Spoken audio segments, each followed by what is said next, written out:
भगवत प्राप्ति की इच्छा जिस समय भक्त के हृदय में आती है, उस समय जो साधन चलता है वो भगवान की कृपा से, भगवत प्राप्ति होती है वो भगवान की कृपा से।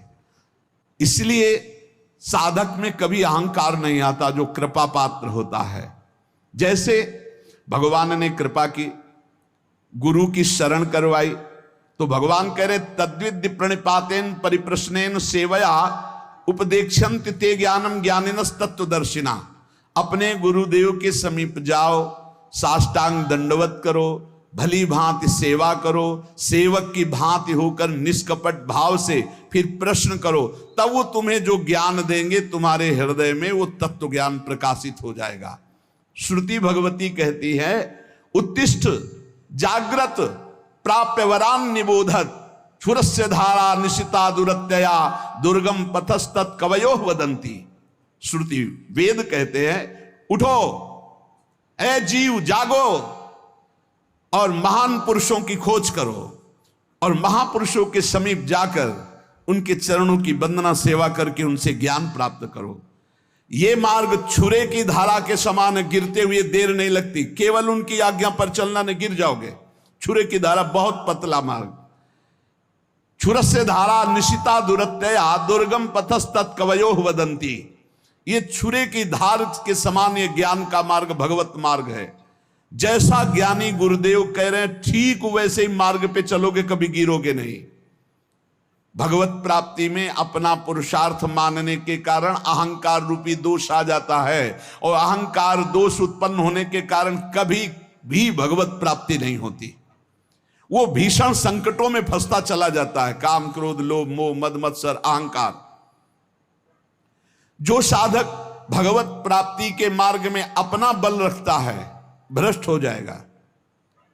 अहंकार के नाश के लिए फिर भगवान विपत्ति संकट बड़ी बड़ी अपमानजनक वृत्तियां भेजते हैं उसके सामने। अब देख, ये भगवान की विशेष कृपा साधक के ऊपर होती है कि जब वो गर्व करता है तो भगवान उसके सामने विपत्ति संकट और अपमान भेजते हैं। केनोपनिषद में एक कथा आती है कि देवराजेंद्र दैत्यों से विजय प्राप्त करके बड़ा उत्साह नाच गाना मना रहे थे और सब गरज रहे थे देवता। भगवान ने देखा कि अरे मेरे बल से बलवान होकर के ये विजय प्राप्त किए और अहंकार स्वयं कर रहे। केनोपनिषद में है ये कथा। तो भगवान एक विशाल यक्ष के रूप में प्रकट होते हैं। ऐसे सभा में नृत्य गान हो रहा था, दूर से इतना विशाल आकर्षणकारी रूप। देवराजेंद्र ने कहा कौन सभा में जाके परिचय लाएगा, ये कौन बहुत दूर बलवान खड़ा है। भगवान अग्निदेव सामने गए और कहा मैं परिचय लेके आता हूं। सामने गए, कहा तुम यक्ष कौन हो, ऐसा यक्ष तो हमने कभी नहीं देखा, तो उनका पहले परिचय बताओ। तो तुम परिचय जानने आए हो हमारा, तुम कौन हो? तो उनका मेरा परिचय तुम जानते ही होगे, मुझे अग्नि देवता कहते हैं, मैं अपार बलशाली हूं। अच्छा, क्या कर सकते हो तुम? पूरे त्रिभुवन को सूखे उपले की तरह भस्म कर सकता हूं। अच्छा ऐसा? एक तिनका डाला और कहा भस्म करके दिखाओ। पूरी ताकत लगा दी, दाहिका शक्ति भगवान ने खींच ली तो अग्निदेव जला ही नहीं पाए। सर नीचा किया और चले गए। देवराजेंद्र ने पूछा कौन? बोले असमर्थ हूं मैं उनके परिचय को जानने का। भगवान वायुदेव, उन्होंने कहा भगवान मैं अभी गए, कौन हो तुम? भगवान यक्ष स्वरूप में थे। उन्होंने कहा तुम कौन हो जो परिचय जानने आए हो, बहुत बलवान लगते हो। बोले हाँ मैं महाबल हूं, समस्त प्राणियों का पोषण करता हूं, अनंत ब्रह्मांडों को तिनके की तरह उड़ा सकता हूं। अच्छा ये तिनका है, इसको उड़ा दो। पूरी ताकत लगा दी, वायु देवता तिनका भी नहीं उड़ा पाए। देवराजेंद्र के पास गए, बोले असमर्थ हूं मैं, किसी भी देवता की कोई सामर्थ्य नहीं। जब देवराज उठे तो अंतर ध्यान हो गए यक्ष भगवान, और वहां भगवती अंबा त्रिपुर सुंदरी प्रकट हुई, ज्ञान समुद्र। और उन्होंने कहा तुम्हारा इतना गर्व बड़ा हुआ कि तुम संभाषण भी नहीं कर सकते थे। वो साक्षात श्री भगवान थे, समझ पाए तुम्हारे इन देवताओं में और तुम में कोई सामर्थ्य नहीं, भगवान की सामर्थ्य थे, तुम सामर्थ्यवान होकर विजय प्राप्त की हो, इसलिए गर्व मत करो, तुम में कोई सामर्थ्य नहीं है। ऐसा अंबाजी ने उपदेश किया। इसलिए साधक में जो परमार्थ की सामर्थ्य आती है वो भगवत प्रदत्त आती है। वो जो प्रयत्न आता है साधना में वो भगवान की कृपा से आता है। अगर अहंकार कर ले तो विघ्न पड़ जाएगा साधना में। और जब भगवान देखते हैं कि साधक को अहंकार हुआ तो उसकी पिटाई करवाते हैं। काम क्रोध लोभ मोह मद मत्सर को छूट दे देख, फिर वो पुकारता है हाथ त्राहिमाम प्रभु बचाओ, तो फिर भगवान आकर के उसे बचा लेते हैं। और जब उसको ये पता चल जाता मैं असमर्थ हूं तब सुंदर साधना दे देते हैं और चढ़ाई में चढ़ जाता है। इसलिए भगवान की शरण में रह करके भगवत बल से साधना भगवत प्राप्ति की हो रही, किंचन मात्र कोई साधक अभिमान न करे। भगवत कृपा से ही संत संग मिला, भगवत कृपा से साधना का मार्ग मिला, भगवत कृपा से साधना हो रही, भगवत कृपा से भगवत प्राप्ति हो जाएगी। आप थोड़ा भी अहंकार करके इधर उधर विचलित ना हो। भगवान का एक व्रत है, शक्रदेव प्रपन्नाय तवास्मीति च याचते अभयम सर्वभूतेभ्यो ददाम्ये तद व्रतम मम। एक बार जो मेरी शरण में आकर कह देता है हे नाथ मैं आपका हूं, मैं उसे स्वीकार कर लेता हूं और समस्त भूतों से अभय कर देता हूं। ये मेरा व्रत है, ये मेरा प्रण है। फिर ये मनुष्य भगवान की शरण में आकर अपना कल्याण क्यों नहीं चाहता जब भगवान ऐसा कह रहे। दया सागर भगवान जीवों पर इतनी अपार दया किए हुए हैं कि कोई उसकी सीमा नहीं है। वे क्या दया किए, क्या दे देते हैं। घंटों के ऑक्सीजन का पैसा लगाओ, देखो जब अस्पताल में ऑक्सीजन लगता है ना फिर घंटों का पैसा लगता है। यहां पूरा जीवन हो जा रहा है ऑक्सीजन लेते, कितनी फीस दे रहे हो भगवान को।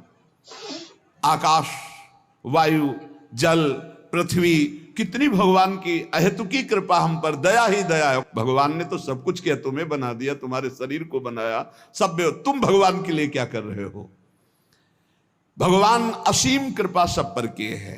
दया सागर का यदि हम ये कहें कि भगवान बड़े कृपालु बड़े दया सागर हैं तो हम आपको सही कह रहे हैं। उनकी महिमा के आगे निंदा करने के जैसे समान है, क्योंकि सागर की तो सीमा है, भगवान की दया की तो असीम है, असीम कृपा है। भगवान की दया की कोई सीमा नहीं। अच्छे अच्छे बड़े बड़े महाभागवत हुए, कोई भगवान की सीमा को नहीं पार पा पाया। आप कल्पना नहीं कर सकते भगवान की दया से क्या हो सकता है। कोई ऐसा उदाहरण नहीं है कि भगवान की हम दया को समझा सके। बस इतना उदाहरण देते हैं कि जैसे मां है, असंख्य जीव हैं और सब मां से ही पैदा हुए हैं अपनी अपनी। अगर असंख्य माताओं का प्यार मिलाया जाए तो जो अपने पुत्र के दया स्नेह में मां बावरी बनी रहती है एक वात्सल्य से, ऐसी अनंत माताओं का वात्सल्य जोड़ा जाए तो हमारे वात्सल्य समुद्र भगवान के एक बूंद के बराबर भी नहीं। ऐसे कृपा समुद्र भगवान है। ऐसी हालत में हम भगवान की दया की बात कैसे तुम्हें बतावें। मां अपने बच्चे के लिए जो कुछ करती है उसमें बहुत प्यार होता है, उसमें दुलार भरा होता है। आप इतना समझ लो, बच्चा शरारती है और दोष के कार्य करता है तो माता ही जो बहुत दूध पिला करके पुष्ट किया है वो थप्पड़ भी जमाती है, वो डांट भी लगाती है। ऐसा ही कुछ भगवान भी करते हैं। जब तुम मनमानी आचरण करते हो, धर्म विरुद्ध आचरण करते हो, तो वही दया समुद्र भगवान दया करके फिर विपरीत परिस्थितियां देते हैं। वो रोता है, लेकिन देखो एक बात यहां ध्यान रखना है, जब बच्चे को मां मारती तो बच्चा दूसरी तरफ नहीं भागता, मां की तरफ ही भागता है। ये खास बात है। मां मार रही तो भी वो गोदी में उसी की चढ़ना चाहेगा, यही खास बात है। बच्चा किसी और का आश्रय नहीं ले सकता। ऐसे ही शक्रदेव प्रपन्नाय तवास्मीति च याचते। कैसी भी परिस्थिति दुख की हो, भक्त को भगवान को ही पुकारना चाहिए। परिस्थिति तभी आती है जब अहंकार कोई न कोई, किसी तरह का अहंकार, तभी विपरीत परिस्थिति आती है। अगर कोई उससे कहे कि देखा ना मामा कहता था, पीटा ना तेरी मां ने, अब तू कहां जाएगा, तो मामा ही कहेगा, मां की तरफ ही भागेगा। ऐसे ही हमें हरि हरि पुकारना है, हरि की तरफ ही चलना चाहिए जितनी विपत्ति आ जाए। इस बात पर बहुत ध्यान देना चाहिए।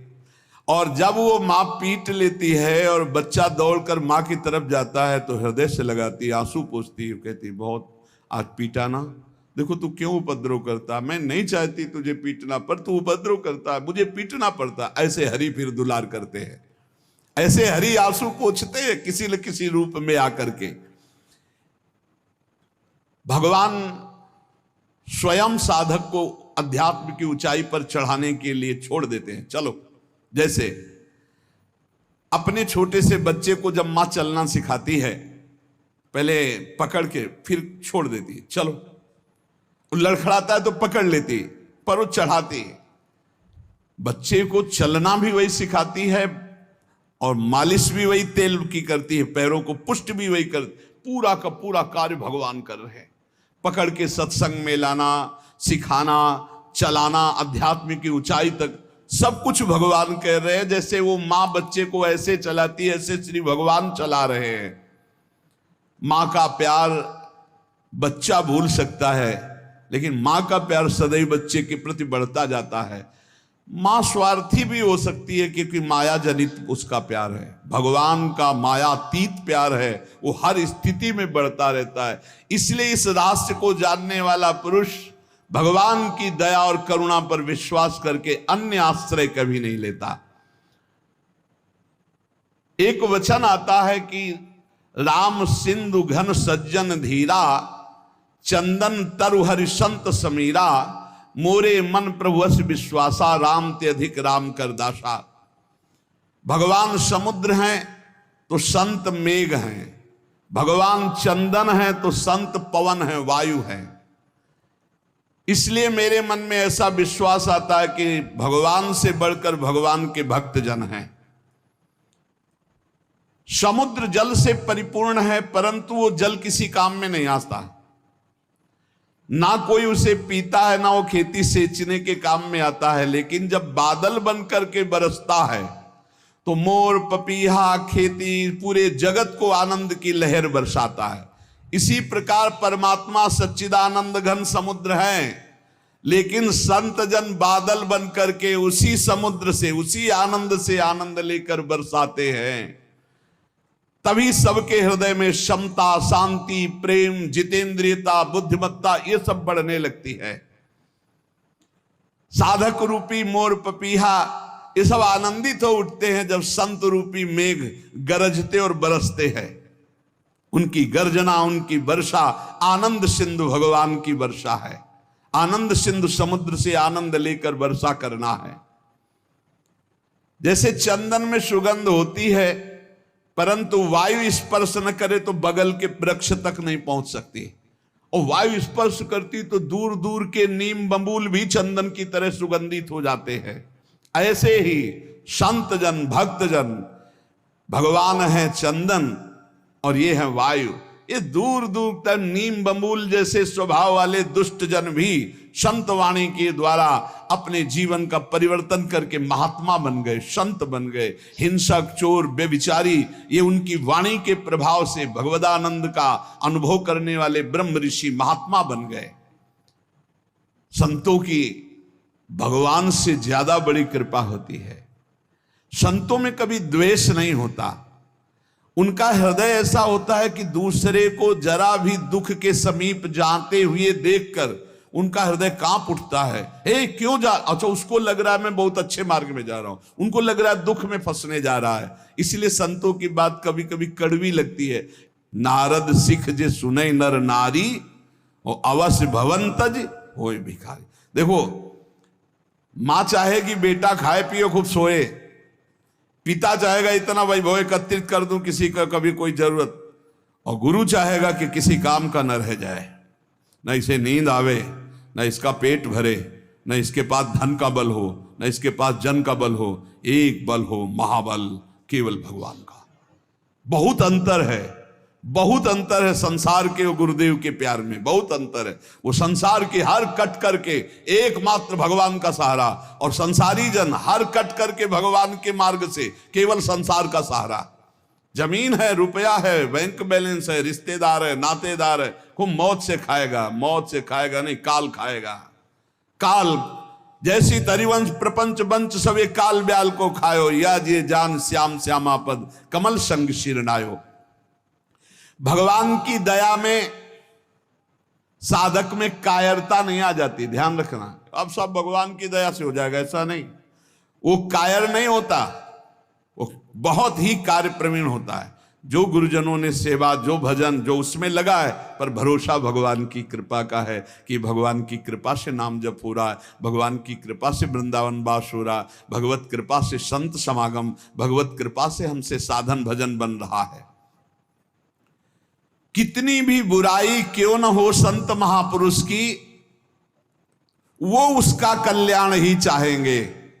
ये संतों का, कितनी भी बुराई क्यों न कर लो, तुम ही कर लो, वो कभी बदला लेने की इच्छा नहीं कर सकते। आप उनका अपमान भी कर दो, तुम्हारा हित ही करेंगे।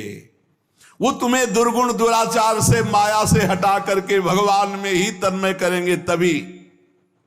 ये ड्यूटी है। हरई शिष्य धन शोक न हरई, सो गुरु घोर नरक मा पर। तुम तो जहां जाओगे जाओगे, तुम्हारी जिम्मेवारी हुई, उनको भी जाना पड़ेगा। हरई शिष्य धन शोक न हरई, सो गुरु घोर नरक मा पर। गुरु शिष्य अंध बधिर कर लेखा, एक न सुनई एक ने। गुरु देख नहीं रहे कैसे चल रहा, और शिष्य सुन नहीं रहे कि गुरु कह क्या रहे। भगवान और भगवान के संत करुणा के भंडार है। हम संसार में गोते खा रहे हैं, वो अपने दर्शन से, स्पर्श से, चिंतन से, उपदेश से सबको माया प्रपंच से हटा हटा कर श्री भगवान में लगाते हैं। लोगों को पवित्र करने वाले जहां प्रकट होते हैं संत जन, वो भूमि पावन होती है, वो कुल पावन होता है, वो देश पावन होता है। जिसका चित्त अपार संबित सुख सागर परब्रह्म में लगा है, वो जहां बैठता है वहां पावनता का प्रचार प्रसार होता है। युधिष्ठिर जी महाराज विदुर जी से कहते हैं कि भवद्विधा भागवतास तीर्थ भूता स्वयं विभु, तीर्थी कुर्वन्ति तीर्थानि स्वांतास्थेन गदाभृत। हे स्वामी, हे विदुर जी, आप सरीखे भगवत भक्त महात्मा जो निरंतर भगवान के चिंतन में डूबे हैं, तीर्थ रूप होते हैं। पापियों के द्वारा स्पर्श करने से तीर्थ भी मलिन हो जाते हैं, और आप जैसे भगवत स्मरण करने वाले महात्मा जब तीर्थों में अवगाहन करते हैं तो तीर्थ निष्पाप हो जाते हैं। तीर्थी कुर्वन्ति तीर्थानि स्वांतास्थेन गदाभृता। तो ऐसे संतों का, ऐसे दयालु भगवत भक्तों का संग मिल जाए तो उनको गाली भी दे, उनका अहित भी करे, तो भी वो उसका कल्याण करके ही छोड़ेंगे। जैसे किसी का ऑपरेशन करना हो, अब हाथ पैर बांध दिए जाओ, खूब गाली दे तो डॉक्टर उससे थोड़ी परेशान होता है। अब वो तो चीरा लगा के ही छोड़ेगा, तुम चाहे गाली दो चाहे जितना चिल्को। ऐसे ही ममता मोह आसक्ति के फोड़ा हैं, इनका ऑपरेशन होना है, बहुत चीख मचती है, बहुत चीख मचती है। कितने तो मैं बंधन तोड़ा करके ऑपरेशन थिएटर से भाग जाते हैं, और अगर चैन से आप उनकी आज्ञा का पालन करो तो फोड़ा बैठ भी जाएगा, ऑपरेशन की जरूरत नहीं पड़ेगी। बड़े कृपालु हैं। लेकिन अगर आप उनकी आज्ञा का पालन नहीं करोगे, फोड़ा बढ़ जाएगा, फिर ऑपरेशन होगा। ये दुष्ट स्वभाव वाले जो लोग होते हैं, ये कुल्हाड़ी की तरह होते हैं, और जो संतजन होते हैं चंदन की तरह। तो कुल्हाड़ी काटती है तो कुल्हाड़ी को भी सुंदर वो सुगंध देते हैं। चंदन में जब कुल्हाड़ी, तो उसको भी शीतलता और सुगंध देते हैं। लेकिन वो चंदन कटने के बाद भी देवताओं के सिर पर चढ़ता है, और कुल्हाड़ को आग में रख के उसका मुंह घन से कुचला जाता है। अगर दुष्ट लोग दुष्टता करते तो संत जन अपना स्वभाव उन्हें प्रदान करते। तुम्हारा मंगल हो, तुम्हारे ऊपर भगवान की कृपा बरसे, तुम्हारी बुद्धि शुद्ध हो। संत सुरसरी के समान, गंगा जी के सुरतरु काम कल्प वृक्ष के समान हैं। अगर हम संतों का सेवन करें तो हमारी असत वासनाएं नष्ट होकर भगवान की प्राप्ति निश्चित करा दे। श्रद्धा प्रेम करने वालों का कल्याण होते देखा है, तो मुझे आपकी इस बात पर विश्वास नहीं हो रहा है कि संत समान भाव के होते हैं। जो संतों पर श्रद्धा और विश्वास करता है उसी का कल्याण होता है। और आप कहते हैं संत समान भाव से सबका कल्याण करते हैं। मुझे इस बात पर दोष दिखाई दे रहा है। प्रश्नकर्ता तो यहां उत्तर दे रहे हैं कि श्रद्धा और प्रेम की कमी के कारण यद्यपि संतों की सब पर बराबर कृपा होती है, पर जिसके श्रद्धा और विश्वास की कमी होती है तो वो दोष ही देख पाता है, संतों पर गुण दर्शन नहीं कर पाता। जैसे सूर्य बिना किसी पक्षपात के सबको समान प्रकाश देते हैं, पर दर्पण में प्रतिबिंब पड़ता है और सूर्यकांत शीशा में भी सूर्य का प्रकाश पड़ता है, तो दोनों में अंतर है। दर्पण में केवल एक चमक भर आएगी और सूर्यकांता शीशा में आग पैदा हो जाएगी। उसके ऊपर आप कागज कुछ रखो, आग पैदा कर देगा। ऐसे ही कोई इसमें सूर्य का दोष नहीं कि उस दर्पण में कम प्रकाश दे रहे हैं, उसमें ज्यादा दे रहे हैं। इसी प्रकार संत बराबर कृपा करते हैं, पर श्रद्धा और विश्वास जिसमें संतों के प्रति है वहां ज्यादा कृपा प्रकाशित हो जाती है, और जो कम श्रद्धा वाले होते हैं उनको कम लाभ मिलता है, और जो बिल्कुल श्रद्धा नहीं है तो उनको लाभ ही नहीं मिल पाता है। संतों के पास उनको फिर जब श्रद्धा ही नहीं तो लाभ नहीं मिल पाता। जैसे दर्पण का उदाहरण दिया, शीशा का, एक शीशा केवल थोड़ा तेज पलटकर दूसरे के तेज पड़ेगा, और एक शीशा पलटकर आग पैदा कर देगा, सूर्यकांत शीशा। सूर्य सबको स्वाभाविक प्रकाश देता है, पर उल्लू बिल्कुल प्रकाश का लाभ नहीं ले पाता है। तीन बातें कही, जैसे दर्पण और सूर्यकांत शीशा और ऐसे समान भूमि, वो पलटकर समान भूमि थोड़ी प्रकाश दे सकती है। ऐसे ये उल्लू प्रकृति के जो दुष्ट स्वभाव के लोग होते हैं, ये संत रूपी सूर्य का लाभ नहीं ले पाते। श्रद्धा और विश्वास जितना प्रबल है कि गुरु साक्षात परब्रह्म, काम हो गया, हम तो हर समय परब्रह्म को देख रहे हैं, परब्रह्म का भाषण सुन रहे हैं, परब्रह्म के समीप है, परब्रह्म की कृपा दृष्टि, मेरे कल्याण में क्या फर्क, उसके कल्याण में कोई फर्क नहीं।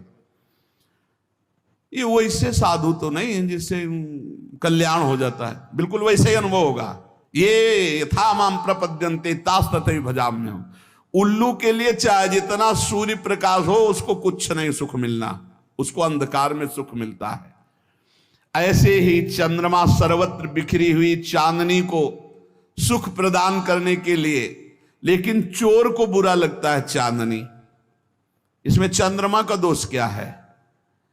ऐसे ही संत महापुरुष परोपकार के लिए, पर जो नीच प्रकृति वाले, चोर प्रकृति वाले, उल्लू प्रकृति वाले हैं, वो संतों से द्वेष करते हैं, उनको गाली देते हैं, उनकी निंदा करते हैं, और इसका फल होता है कि वो दुर्गति को प्राप्त होते हैं।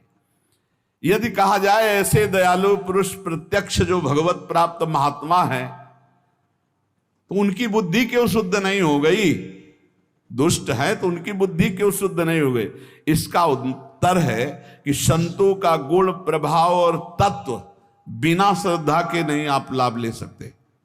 श्रद्धावान लभते ज्ञानम, जितनी जोर की श्रद्धा संत पर, जितनी जोर की समर्पण वृत्ति, उतना ही लाभ। जब श्रद्धा होती ना तो हम अपनी तरफ जब देखते तो लगता है आह निहाल हो गए, आज हमको देखा, आज हमारी तरफ मुस्कुराए, आज हमसे बात किया, अरे आज तो हमारे ऊपर सर पे हाथ रख दिया, अरे हम तो निहाल हो गए। श्रद्धा विश्वास नहीं है तो दुर्योधन को कोई फर्क नहीं पड़ रहा, भगवान भी बात कर रहे हैं। कभी कभी संतों के कुछ आचरण ऐसे होते हैं जिनको हम ना जानने के कारण दोष दर्शन कर लेते हैं। एक कुत्ता एक माट रखा था, उसमें कुछ खाने का था, चीनी आदि, तो ऐसे मुंह डाला, अब मुंह तो चला गया, लेकिन जब ऐसे किया तो निकला नहीं, तो भरभरा करके उसने ऐसे दीवार में ठोका तो आधा तो टूट गया, आधा ऐसे ऊपर का हिस्सा। अब एक संत ने देखा, अरे तो कुत्ता बहुत परेशान है, लाठी उठा के, अब वो कुत्ता भागा कि इससे तो मटकी से तो बच सकते लेकिन लाठी से नहीं बच सकते। संत पीछा के कुत्ता भागता जा रहा है, आखिरकार संत दौड़कर लाठी का प्रहार किया, कहां? उसके गले में पड़े हुए उस मटकी के शेष भाग। अब वो टूटा। बाद में कुत्ते को समझ में आया मुझे नहीं मार रहे थे, ये तो हमारे बंधन को काट रहे थे, जो गले में बंधन उस माट का हो गया। कुछ ऐसा ही संतों के प्रति भी होता है। देखते हैं कि इसके गले की फांसी बनने जा रहा है। अब वो डांट रहे हैं, वो दौड़ करके उसको संभालने की कोशिश कर रहे हैं, उसको बुरा लगता है। वो कुत्ता समझ रहा था कि मटकी से तो बच गए, क्योंकि फूट गई सांस लेंगे, गले में पड़ी तो पड़ी रहे, लेकिन ये तो लाठी से खोपड़ी फोड़ देगा। लेकिन वो खोपड़ी फोड़ने के नहीं, वो मटकी का वो जो शेष भाग है उसे फोड़ने के लिए दौड़। ऐसे ही हम देख नहीं पाते हैं कि संत हमारी किस बात पर प्रहार कर रहे हैं, और अगर हम उनकी हर बात में वचनम करिष्येतो में निकल गए। संत महापुरुषों की दया, भगवान की दया समतापूर्ण होती है। संत उसे ही कहते हैं जो विद्या विनय संपन्ने ब्राह्मणे गव्यस्तनी सुनीच सुपाके च पंडिता समदर्शिना। लोग बर्ताव से समता चाहते हैं संत से, तो कह रहे हैं कि बर्ताव में नहीं हो सकता। संत वो है जो विद्या विनय युक्त ब्राह्मण में, गौ में, हाथी में, कुत्ते में, चांडाल में समभाव देखता है, बर्ताव नहीं सम। बहुत समझना नहीं तो ये लगेगा कि समदर्शी संत नहीं है। लोग कहते हैं कि संत तो सब में समान व्यवहार करते, समान व्यवहार हो ही नहीं सकता, समान दर्शन कह रहे हैं। विद्या विनय संपन्ने ब्राह्मणे गव्यस्तनी, गाय में और कुत्ता में समान भाव रखना है, व्यवहार का नहीं, दर्शन केवल, कि कुत्ते में भी भगवान है और गाय में भी भगवान है। व्यवहार अलग होगा, खाद्य व्यवहार स्वरूप आकृति गुण व्यवहार इनको देख के किया जाता है। समता सब में भगवान की है, सब में एक आत्म स्वरूप श्री भगवान है, संत जन ये देखते हैं। अब जैसे हमारा देह समान रूप से हमें प्यारा है, ठीक है, बोले व्यवहार समान होना चाहिए, बिल्कुल समान, यहां लगेगा तो दर्द होगा, यहां लगेगा तो दर्द होगा। ये केवल दर्शन समानता का, व्यवहार में यहां भी भेद हो जाएगा। अगर भेद का अगर सही व्यवहार ना हो तो मूर्ख का आ जाएगा। नहीं, अब यहां छुआ कोई मतलब नहीं, फिर ग्रंथ छू रहे हो, नीचे के अंगों को छूने के बाद रज लगा के हाथ धोना होता है। क्यों व्यवहार में भेद किया? क्यों किया? तुम्हारा ही तो शरीर है। बोले नहीं, इतना तो होगा, व्यवहार में तो भेद होगा, व्यवहार में भेद होगा, दर्शन में भेद नहीं होगा, हमारा ही शरीर है। व्यवहार में भेद स्वाभाविक होता है। आंखों का काम है देखना, कानों का काम है सुनना, इंद्रियां देखो भेद में व्यवहार कर रही हैं। इंद्रियों के द्वारा जो व्यवहार होता है वो भेद में हो रहा है। समता दृष्टि की है आंतरिक, की सब में एक भगवान है। जैसे शास्त्रीय विषमता सिद्ध पुरुषों में भी पाई जाती है, परमार्थ के पथिक को ये विषमता धारण करनी पड़ेगी। व्यवहार में विषमता और दृष्टि में समता। कैसे?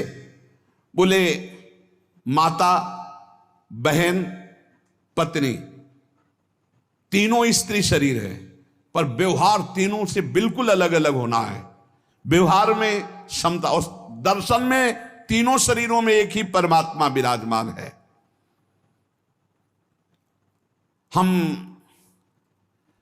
कुत्ते को रोटी देते हैं और गाय का हरी हरी घास से पूजन करते हैं। अब हम सोचे कि कुत्ते को हरी हरी घास खवा करके पुष्ट कर दे, होगा क्या? व्यवहार में भी क्षमता है। या हम सोचे विद्या विनय संपन्ने ब्राह्मणे गव्यस्तनी सुनीच सुपाके च, सबको घास नहीं चल पाएगी ना। विद्या विनय ब्राह्मण जो ब्राह्मण है उसको कचौड़ी पूड़ी खवा करके, गाय को हरी हरी घास खवा के, कुत्ते को रोटी खवा दी, हाथी के लिए और बड़ा चारा डालना पड़ेगा। व्यवहार में नहीं, दृष्टि में क्षमता। ऐसे ही महान जो संत भगवत प्राप्त हैं उनके व्यवहार में विषमता होगी और दृष्टि में क्षमता होगी। उनसे जो बैर करेगा दिखाई देगा वैसा, उनके हृदय में बैर नहीं है, लेकिन वो बैर करता है इसलिए उसकी दृष्टि में दिखाई देगा। जो उनसे मित्रता करते हैं वो उनकी दृष्टि से, उनकी दृष्टि में दोनों समान है, पर व्यवहार में जब आएगा तो जो दैन्य होकर प्रणाम नमस्कार करके आर्तभाव उससे मुस्कुरा के बात करेंगे, और जो कटु और क्रूर स्वभाव वाले हैं उनसे उदासीन होकर बात करेंगे। अंतर में उनके कोई भी द्वेष नहीं है, वो समता को प्राप्त महापुरुष हैं। अनुकूल पदार्थ आएगा मुस्कुरा के पाएंगे, प्रतिकूल आएगा हटा देंगे, ये व्यवहार है। समता एक दृष्टि है। इसलिए हम संत महात्माओं की आज्ञा का पालन करें, भगवान की कृपा से सत्संग मिलता है। हम अपने जीवन को सुधारने की चेष्टा करें, निरंतर नाम जप करें। शेष चर्चा आगे। श्री राधा वल्लभ लाल की जय।